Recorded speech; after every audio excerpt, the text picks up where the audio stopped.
Conor, congratulations on your victory this evening. Thank you, sir. Appreciate that. 40 seconds. I don't think a lot of people saw that one coming. You obviously came out very, very quickly. So, I mean, did you envision a scenario in which you got this thing done that quick? I did come out and I let that left hand go from the chamber. The force of him dipping and me connecting with him with my hip even was a shot in itself.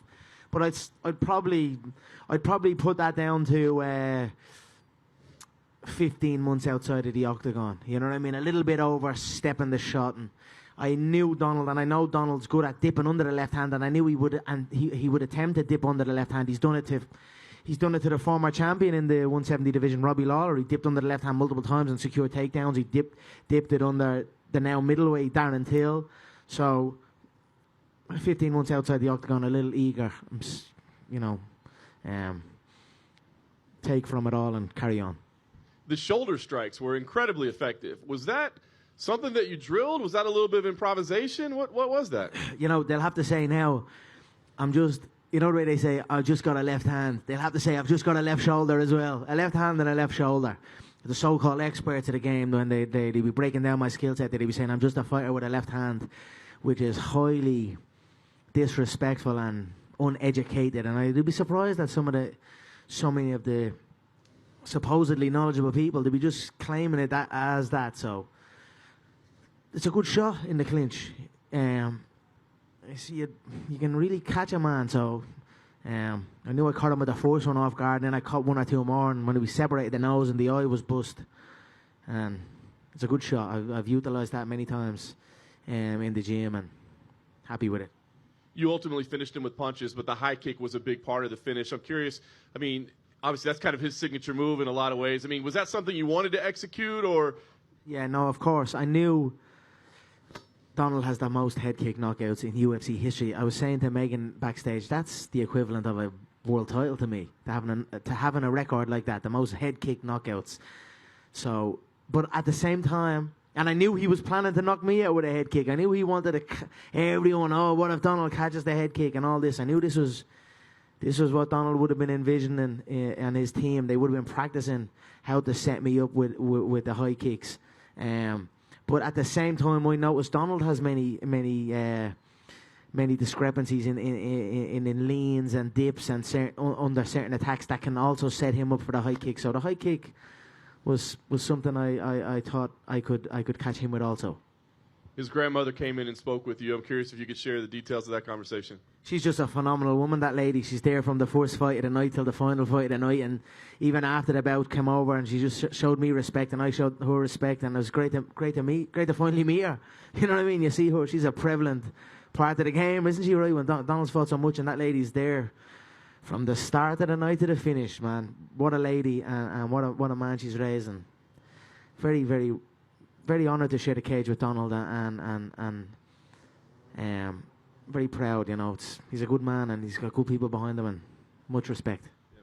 Last thing for me, Conor, we had a chance to speak with Dana already. I know there's a lot of options on the table, but he seems to think lightweight title shot is the best move for you going forward. Now, you've come out and said, at least I guess to him and to publicly, that fight is not going to happen between Khabib and Tony. I'm curious what kind of deadline you would be, because you'd certainly be in line for the winner. But if you could slide in, that would be pretty impressive. But is there like a deadline? No, I don't think the who matters, right? I think the lightweight title will be there, right? That will be there. You know, you see the difference in the physique, the preparation, and that will come back around that shot. So I'm certainly not gonna, if this fight does go ahead, sit out and wait for it through holidays and injuries and all this type of thing that goes with it. So. The who doesn't matter for me now. It's just I'm looking at dates now, and I know March was there, and I'm going to have a look at the calendar and see where we're at. And Lorenzo gets back in from Panama on Tuesday, so I'll toast the fine Irish whiskey with Lorenzo. I always look to do that, you know, a tradition. I was talking with Dana, so he gets back on Tuesday to Vegas, so I'll stay here, and I'll go for dinner and a toast with Lorenzo and Dana, and I'm sure we'll chat about it then and see what's what. So. I'll be ready. You know, I'll have a celebration tonight. I'll chill with my kids tomorrow. I'll show Junior the fight on the telly, see how he reacts to it, see what he thinks of it. And then back to training. You know, when before the fight, you taper off for the final 2 weeks. So if you get a quick win and then you kind of go off, then all of a sudden it can be 4 weeks without a full training. You know what I mean? Without a real training session, and then you slip behind again. So I'm gonna make sure not to do that and get a good session in the day after tomorrow and carry on. Congrats, Conor, on your victory. Very impressive. Sir. Thank you. Just kind of curious why you let yourself get in that before, where you didn't do those things that you're just talking about you did now. What was it that put you in the bad spot? I achieved it all, right? I broke the game before I was 30 years of age. Simple as one belt became not enough. One belt's almost not even enough anymore. You got to get the two to even start questioning or, start earning a big style. So, maybe that. I achieved it all. John always says my coach says it's the worst nightmare for a coach if it's a student that achieves it all. The money, the fame, the belts, all of this. What then to motivate me? So, I probably had to go through that and then just come back for it for the love. Like I got into it in the first place for the love. So, and everything's a learning curve, and you learn what's right and what's wrong. You know what I mean? So. Did you ever have a point like after the Khabib fight where you just were sitting there thinking about what you did and thought, I made a mistake here, I made a mistake here, because you still have achieved everything, right? But you went into this fight and performed. So obviously something changed from your preparation in the Khabib fight to this. Yeah, just my commitment, I wasn't committed. And for me, it was just a disrespect to the people that believe in me. So if I'm forming a team and I'm building, look, it feels like the world lights up when I make the walk, right? Everyone's so invested in it and excited by it. And then I've got the team of people that are behind me and putting their all and taking time away from their family and their people to come help me. And then I'm not committed with it, So I'll go training and then I'll go missing for 3 days and then I'll come back and it's sporadic and it's on my call and I'll ring and say, hey, we're in the gym now in the next half an hour. Make sure everyone's there. I just felt like I disrespected the people that believed in me and supported me, and that's what led me to recenter myself and get back to where I was at. I wonder if you feel like you can turn that Khabib fight into a fight like this, where I know you want to win the fight, but will it get nasty, or will it be a fight where you're able to do what you did here and people really, it seemed like they fell back in love with you like they had done several years ago? It's got very personal with that man and his team, and look, it is what it is. I make no promises. I am who I am, and it is what it is. So I'll certainly be focused on the skill sets. You know what I mean? We have a particular skill set, myself and that man. He holds on to the legs, and I come for it. So I'll be excited to get that one back. So we'll see what happens. We'll see what happens in the Tony fight. Tony's another interesting foe for me. See what happens. If something happens, I'll be here.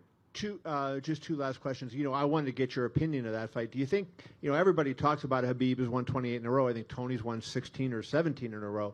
Do you think Khabib is a lock to win that, or do you see a way Tony could win that fight? A fight's a fight. Tony's hittable, but he's awkward and he's rangy and he's, you know what I mean? So anything can happen. We'll see what happens. And then finally, how did things change if you have to make a weight cut? So in this fight, you didn't have to do that. You go into this fight, you're strong, you do that. Do you have to test in maybe training camp? Oh, no, I won't test. I've done it before. I'm Mr. Weight Class. You know what I mean? I've gone through all the divisions, right? I've gone through 3 divisions now. So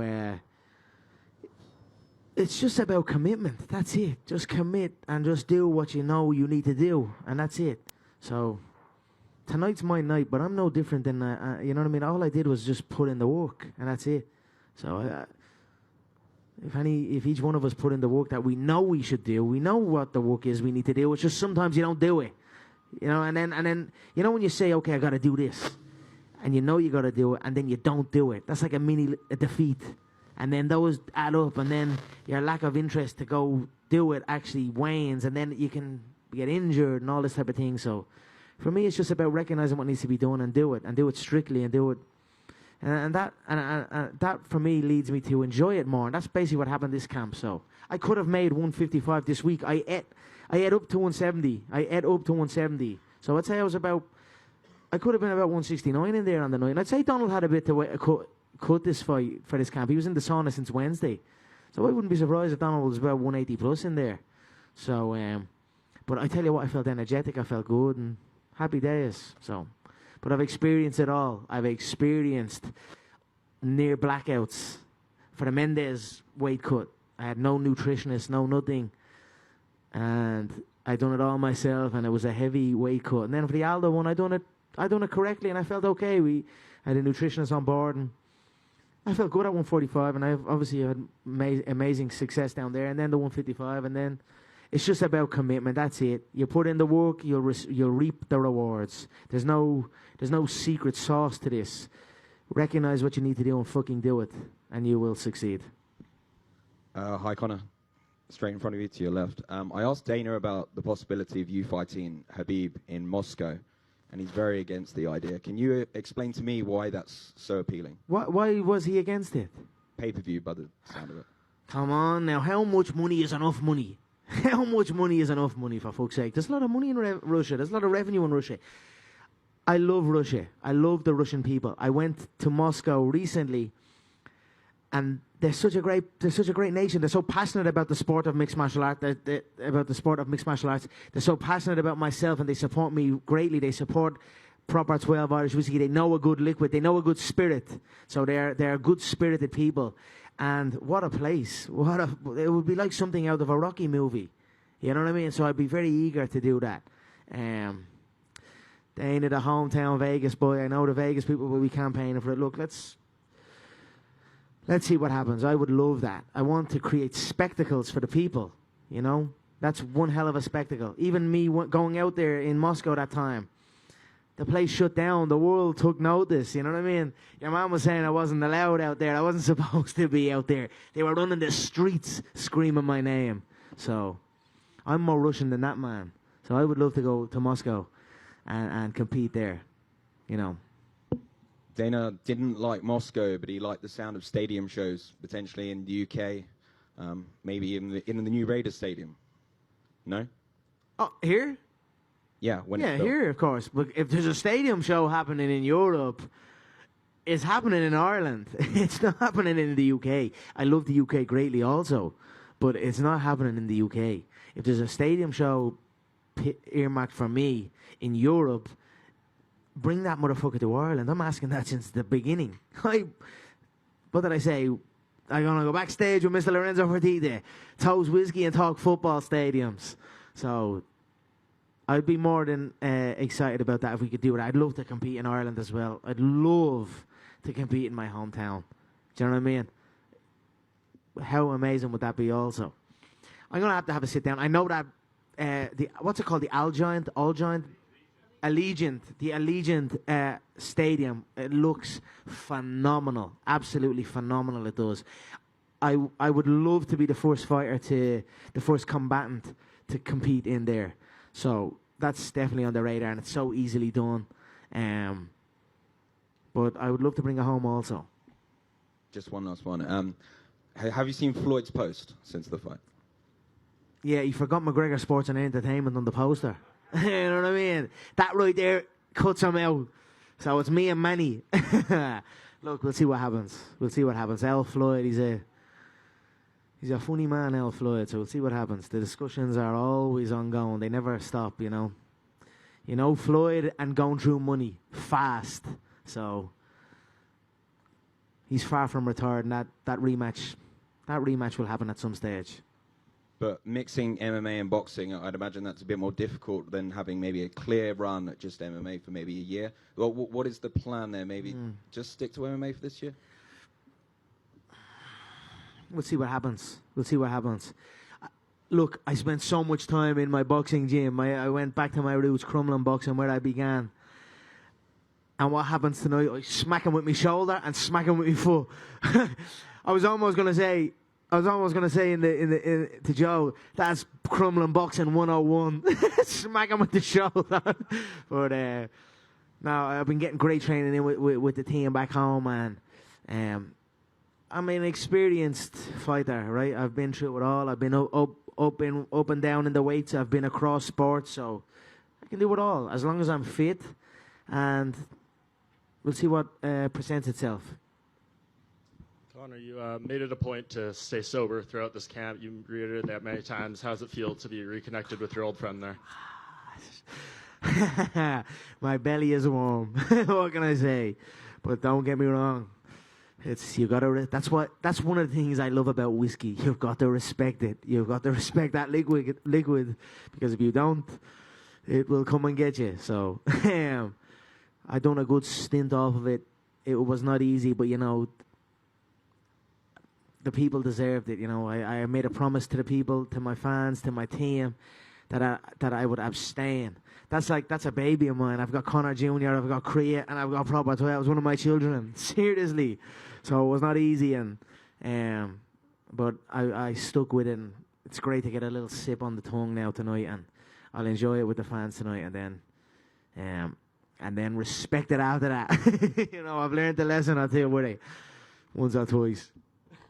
Tonight was Donald Cerrone's 34th UFC fight, which is the most in history. It's the first time he's never landed a strike in a fight. What does that mean to you, to kind of be the person who made that happen? The records that man has, give him some sort of belt. Seriously, that you give belts out and this, that, and the other, and they're even creating them now at this stage. What a phenomenal legacy Donald has, and it's an honor to share the octagon with that man. Seriously, I mean that. I've shared the octagon with some great UFC fighters, and Donald is up there with the best of them all. So I'm very, very proud to share the octagon with him, and phenomenal records. I could only hope and dream to achieve the records he has. The amount of 34 fights, that's my 12th fight. So he's 3 times more fights than me inside that octagon. He fought 11 times in the last year, and I'd only fought 11 times in the UFC period. So it's just breathtaking what the man's be at, and I'm happy that it was clean enough. You know what I mean? I thought if it went on, and Donald falls into shots sometimes, and I knew if he fell into it, I was almost anticipating having Herb stop the fight. I was almost anticipating if we go on here and he falls into a shot and I catch him with a backhand shot or a lead hook shot as he's coming in, and he goes down, I'm not going to follow him down. I'd have Herbs try and step in. Do you know what I mean? That was kind of what I was thinking on the way in. So I'm happy the way it ended. It was a couple of shoulder smacks. The foot clattered him in the head and shocked him, and then the backhand put him down, and he'll recover. He'll recover and he go again. So I'm happy with that. I'm excited to see what he does. So. And you mentioned records. One of the first things off the tip of your tongue when you won was, the record about getting knockouts at featherweight, lightweight, welterweight. That's a phenomenal record. If I do say so myself, I wanted that one. You know what I mean? Like I said, they strip fighters and then they makeshift belts. They give fighters makeshift belts against like unranked opponents. All this type of stuff. And then it's like to replicate. When I won that champs, when I became champ, right, they didn't even have the second belt for me. They didn't want to have the second belt for me. Then all of a sudden they're stripping fighters and making easy enough matchups and almost creating it again after me. I'm like, what the fuck, man? These guys, they'll wipe you off the map like that. So I'm happy I got another. I etched myself in history again. With I don't think that can be. I don't think that's a record that can be achieved handily again, across 3 weight divisions, and so I'm happy with it. And you also mentioned, making up. They won't get rid of me, I tell you. And you mentioned, the making fake belts and stuff up too. Jorge Masvidal was cage side, and he was wearing a very familiar-looking outfit that I think you kind of made famous once. What did you make of that? I talk about baloney. If you ask me, that was ridiculous. I didn't know what was going on there. Like I said, the old ladies in Ireland, they wear house coats watching the soap operas. So I'm like, what's this guy sitting there? Like, I don't know. Whatever. All the best. That fight interest you at all? Yeah, of course. Of course. Let's see what happens. I'd like to scoop up that. That's not a great belt, is it? But I'll still take it. Add it to the list, So, wasn't a good night for Jorge, if you ask me. But all the best to him. God loves a trier. And last thing for me, Nate Diaz tweeted out right after the fight. He has his own little thing and all. It's a mad scene. I don't know what does be going on. Nate Diaz tweeted out right after the fight, calling it weak as fuck. I don't know if that was in reference to Donald's performance or just the fight in general. You know, what's your response to that, and is he anywhere on your list of potential opponents? Let's go, Nathan. Let's go, brother. Number 3. It's always here. So, we're right here, Nathan. These will be the final questions for Conor. Hey, Connor, down here. I think Jorge was trying to wear the same. It was the same robe that you wore at the Maymac workouts in Vegas at the PI. It's like the same. I think that's what he was trying to. If you look at it, it's like a Why? Versace robe. I know what it is. Why? Why? So I don't know either. So I'm just whatever. Fucking, I don't know. Dana was in here earlier. I guess Kamaru Usman had his Twitter hacked, and some of the hacked tweets were to you. They were profane. I'd be skeptical of that.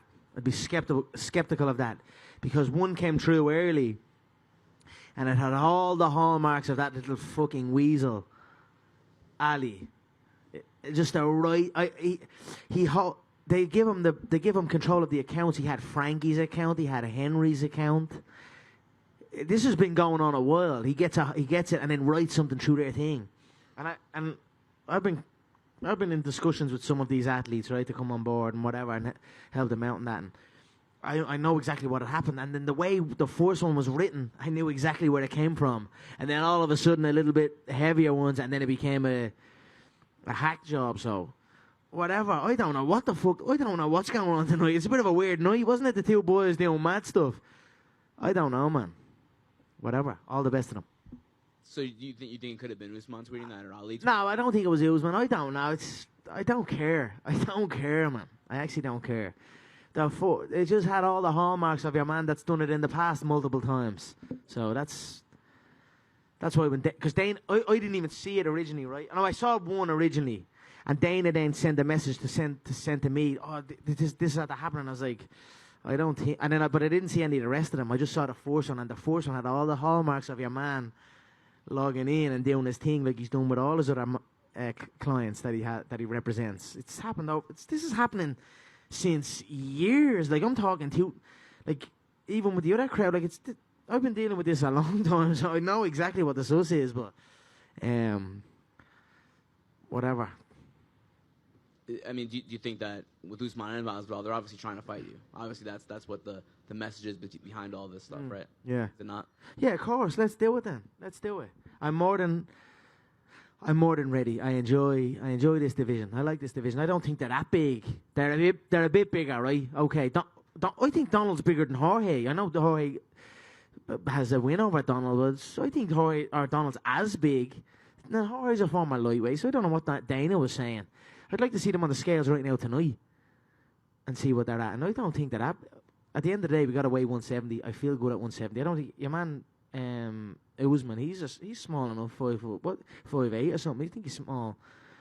So I'm more than ready for that division. I'm here at this division. I hold a nice win in this division now. A couple of nice wins. So we'll see what happens. I'm open. Thanks, Connor.